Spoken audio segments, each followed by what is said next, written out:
Yo, what is going on, guys? Welcome back to another video, Megastars Milestone Contest. This is going to be your beginner's guide. I'm going to show you how to prepare and plan. I'm going to give you all of my resources that I use every single week so you can climb these milestones, claim as many coins and Megastars cards as possible so you can do good. Now, contrary to what you might believe, this is not a difficult contest. You don't have to have the best cards in order to do well. And with these resources and me showing you how to prepare and plan every single week, pretty much anybody can do pretty decent.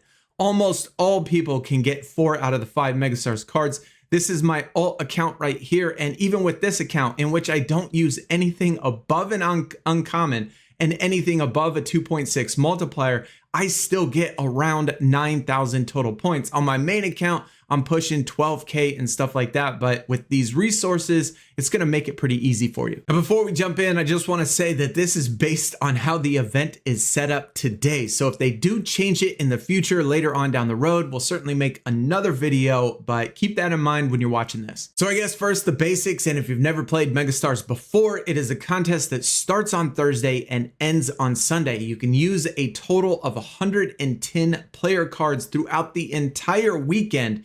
And however many points you get along this milestone, well, those are going to be the rewards you claim. And just by playing this, you get 25,000 coins. And along this way, you're going to collect the weekly Megastars cards, as well as some other coin rewards. Okay, so what do you do and how do you play? Well, once you go to Megastars Milestone Contest, you're going to click join. And once you join, you set your initial roster. Now, this initial roster does not count towards your 100 swaps. So you're going to be able to use 110 total cards throughout the entire weekend. And when you set your initial roster, you're going to want to set it for games at the beginning of the day on Thursday. And you're going to do this in time increments. And I'm going to give you my websites and resources and show you how to break this up and all that stuff. But that is just how we start. When you first join the contest, you set your initial roster for the very first games on Thursday. And then once those games are over, you're going to swap with games after that. So another thing I also want to mention, like I said, this is a beginner's guide. So we're going to be focusing mainly on using pitchers and finding the optimal pitcher matchups. Now, you can do more research and do stuff like that and find maybe optimal hitting lineups, because you do get more rewards from hitting, but it's a lot less consistent.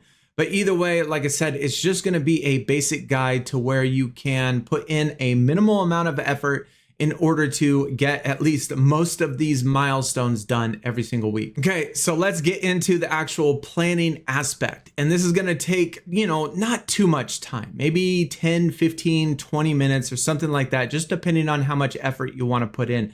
Now, like I said, you're going to have 110 total player cards, which means that you're going to have to break up these cards in each day to kind of balance out the games and the lineup for every single day. Typically, I use 20 on Thursday and then 30 on Friday, 30 on Saturday, and 30 on Sunday. That's 110 total cards. Of course, you don't have to stick with that lineup.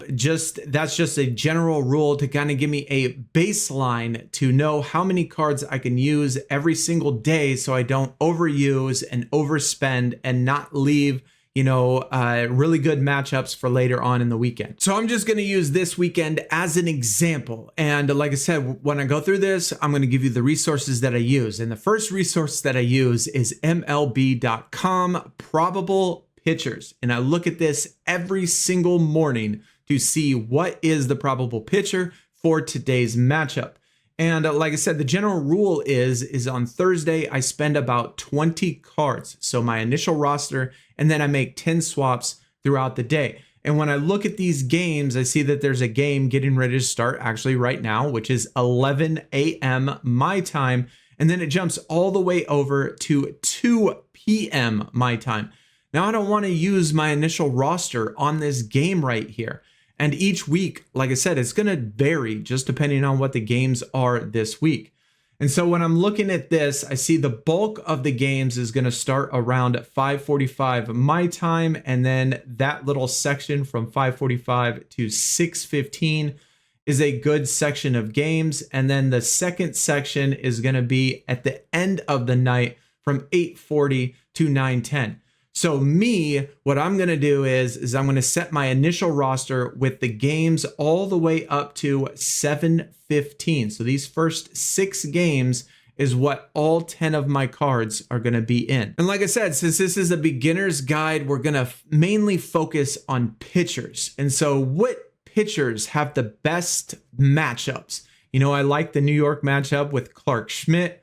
David Peterson has also been playing pretty well. Jose Soriano facing the Braves, definitely pretty decent. Jake Irving can also be a possibility. Detroit honestly scares me. Chris Bassett is also, you know, a little bit shaky. It's facing New York, but these are all possibilities. And that's what I look at. I look at the best pitchers and I load my lineup with all 10 of those pitchers. Now, the second set of games is going to start at 8:40. Well, all of these initial games are going to be done. So you can swap out all 10 of your players with the last 3 games. Robbie Ray, Brandon Pfaadt, Seth Lugo, Brian Wu, all of those are cards that I'm going to put in for my initial 10 swaps that I'm going to use just for Thursday. Now, Friday, you're going to do the exact same thing. You don't know all of the probable pitchers. You only know some of them, but at least you know the time slots. And like I said, you need to break these up into segments. And for me, 11:05 to 4:10, 6:10 to 7:15, and then 9:10 to 10:05. And so I have 3 segments for Friday, and at least initially, I'm going to have 3 segments for Saturday, 3 segments for Sunday. So you're going to find 11 total segments throughout Thursday through Sunday. The next thing you're going to want to check every single morning, and it only takes a minute, is going to be the weather. Weather is certainly going to impact the games, and what I use is RotoWire Weather Report. And it's going to tell us which games are likely to have a delay or a rainout and which ones the weather is doubtful to have an impact. And so this is certainly important every single morning. You don't want to swap out 10 players thinking that you have a great matchup, but then the game just ends up being a rain delay. So every day, every morning, I just take a look at this really quick, takes just a second. And all of the games that are over here with the likely delay or rainout, I pretty much avoid those games unless it's something when I'm looking at the weather report, which it has a link to theweather.com. You can check these out. But, you know, unless I really am confident that weather is not going to be a problem, if it's over here, I just avoid the game completely. Now, as far as the fantasy aspect, what I use is Daily Fantasy Fuel, and I take a look at, you know, basically matchups and stuff. You know, Robbie Ray faces Arizona today, and if I want to check out his games, you know, it just lists particular stats that I might find interesting. You know, last 5 left-handed starters versus Arizona. It shows their fantasy points and stuff like that. And it kind of gives an idea of, you know, basic players, how well they do versus that team, how well they've done in the last 10 games. It even shows you the opponent lineup versus pitcher's hand. So it kind of gives you, you know, just a little bit more in depth in case you're curious on maybe which pitchers have the best matchup. I don't want you to think that you're limited to only pitchers. Using pitchers is obviously the easiest and less risky, but you can certainly use hitters. For example, today, Houston is playing at Coors Field. We all know that that's a pretty decent hitter's ballpark. And I like a couple of these matchups. You know, Cam Smith and Jake Myers, both right-handers, going against Kyle Freeland, left-hander at Coors Field. And so, you know, Jake Myers is doing fairly well versus left-handers, batting .308, you know, above his season average. He is 2 for 3 versus Kyle Freeland. And so I might want to, you know, risk it. Instead of using a pitcher, I might want to use one of him. So quick review with this Megastars milestones. What you need to do is obviously join. Then you need to go to the scheduling, break it up into 11 time segments throughout the day from Thursday through Sunday. And like I said, general rule is what I do: 2 on Thursday, 3 on Friday, Saturday, and Sunday. That's 11 total segments. Set your initial roster for early games, your very first segment. We have all 10 of our players in there right now for the first day on Thursday, or the first segment on Thursday. And then once those games end, I'm going to switch it to the second segment on Thursday. Don't forget to always check the weather report every single morning. It just takes a second. If there is a monsoon going on in another part of the country, you're going to want to know about it because that game is not going to get played. You're going to waste the swap on that player. And yeah, you just won't be able to get it back. You're going to lose those points. Very, very difficult. Also, be sure to check out the Fantasy Fuel, which is the fantasy one that I use. If you want to use a hitter or something like that, you know, in the middle of this instead of a pitcher, if you find a good hitter to pitcher matchup and you really like them instead, certainly use that. Always leave room for adjustments. Obviously, you know, I say 20 on Thursday, 30 on Friday, Saturday, and Sunday, but you can do it 25 on Friday, 35 on Saturday, just depending on who the daily starter is going to be. And if you really like a particular person, you can certainly go hard on that. But like I said, this is just going to be a beginner's guide, you know, just the 3 resources that I use in order to set my lineups, set up my schedules, do all of that stuff. And on my alt account, which is this account, I get around 9K every single week. And on my main account, I don't even have the best cards. I do not have the best cards. I only have about a 50K, 60K collection score.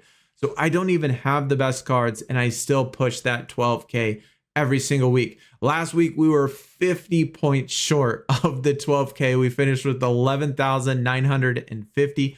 So, I mean, this week we should be fine. But either way, hopefully this video kind of helped you and show you that anybody can do Megastars. It's a pretty easy contest as long as you prepare and plan every single day. Just put in a little bit of time. It's fairly simple, and you don't need the best cards to at least get 4 out of the 5.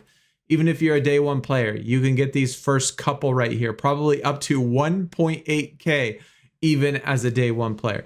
But either way, though, hit the thumbs up if you did enjoy. Let me know if you use a different strategy or whatever. And hopefully this video helped you. Either way, though, hopefully I see everybody in the next one. Good luck in Megastars this week. And I'll see y'all in the next video. Y'all take it easy. Have a great weekend. We're out. Peace.